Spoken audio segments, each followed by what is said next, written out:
They come into this process completely cold. They have no idea really what we're gonna do. And they leave at the end of the 2 days with a film that they wrote, that they directed, that they starred in. I mean, just in 2 days, they get it all.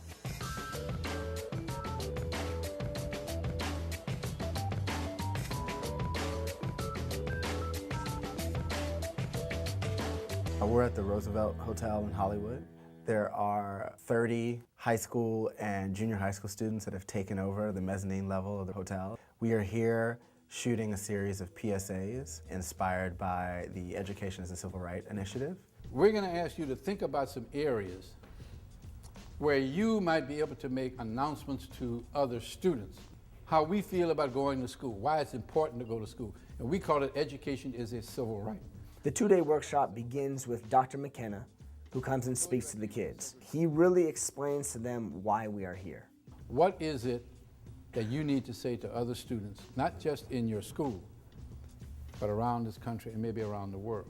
I'm a child of the segregated South of New Orleans, Louisiana, and my civil rights were denied me. I had to ride in the back of a bus, I had to go to segregated schools, et cetera, et cetera.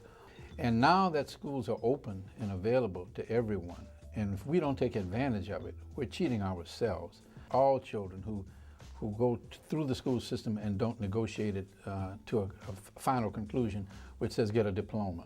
Repeat after me, check this out. Check this out. No. Check this out. Check this out. No, check this out. Check this out. Check this out. God. Oh my God. Nah. When you bring a group together, it's really important that you shake it up, that you get everyone to leave their inhibitions and leave their neurosis aside and just go for it, you know, because we're asking them to be vulnerable. We're asking them to be real and to really share with us. We're gonna go into production, full-on production, right? So you guys are gonna start brainstorming, coming up with a script, storyboarding, and outlining your PSAs together. The first step we take in putting together their stories on tape is kind of a round table, informal, open session. And it's important, I think, for us as the filmmakers who've been brought in to tap into like the stories that already exist in them and not try to put words in their mouths. Well, the theme of your piece is, what does education mean to you, right? Yeah. So why don't we just start there? What's the idea behind your piece? I feel so privileged to be in a country where education is just so easily accessible. So that's how I feel about education. So it's a privilege, right? So that's a good example. So saying education is a privilege, you're right, but that's kind of generic. Their first response to a very basic question, like, you know, what does education mean to you? They give a very kind of generic answer because it's what they think we want to hear. It's like, oh, well, my teacher's in the room, so I should say education is important to me. And what we do as filmmakers is we say, okay, I hear that, but I'm asking you a little more. Put the I in it. My parents don't really support me, like, in school and stuff. The only one that actually supports me is my brother. He's like, yeah, I keep on doing good in school and everything. My mom, she doesn't really want me to be involved, like, in extracurricular activities and stuff. And what happened was we went around the room and everyone spoke, and then one girl in particular went for it. She took advantage of the opportunity to really speak from her own perspective, from her own life story. For me, education is actually wonderful. And you could show, with education, you guys could show, like, the world that you could be whatever you guys want. And it was beautiful, and it was vulnerable, and I'm sure it was scary for her. And so all the other kids were like, wait, I didn't say what I really wanted to say, right? And then and then it gets interesting. Pan the camera to our faces, and then all together we're gonna say, see yourself through our faces. Well, we're gonna be like, see your.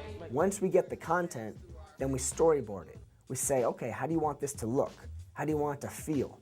What's the order? Who should go first? Who should go second? 1, 2, 3. There are two paths in front of us. Which one would you choose? Well, we'll get back to it. We're still in rehearsal mode, so we'll get back to you guys finishing up, particularly your two stories, okay? When the kids come in to film their PSAs, the room is created for them, right? We got lights set up, we got a big white screen behind them, we got a camera and a cameraman, we got microphone dangling over their head.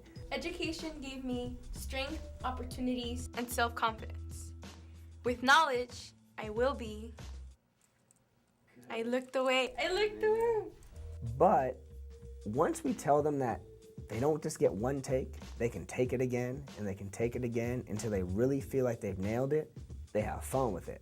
And once they have fun with it, this project just explodes and the PSAs become really powerful. Okay, so right now we're just basically going through the raw footage and we're going through picking and choosing which are the parts that we want and getting rid of the parts that we don't really need. In our PSA, we was trying to like deliver the message of like how important education is and how it affects our life, like in real life, so people could like actually communicate to what we're saying, because we don't want to make it like generic, but it's like real life experience, so we try to like deliver that message.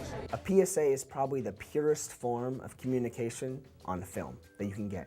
It's just one person against a blank white screen, and it's looking dead at the camera and saying, this is who I am, I got something to say. Education gave me strength, opportunities, and self-confidence. With knowledge, I will be Successful. A provider. I don't know what I want to be. One of the highlights of the process is the end of the session screening, and everyone comes together and we watch all of this work that's been produced in 2 days. There are two paths in front of you. Which one would you choose? Would you drop out of school? Or be someone in life? Or would you rather be a gangbanger? Or be someone who achieved what you wanted to achieve? You choose! There's cheering and they're laughing and they get to see themselves, and they're really moved. You guys are the most powerful people in this room. Yeah. I'd say even the most powerful people in this entire building. Right? You put a kid in front of a white screen to speak their mind, you better watch out, you know? Because you don't know what's gonna come out of their mouths. They're so pure and innocent and so truthful that it's just engaging and powerful. And that's why we do it.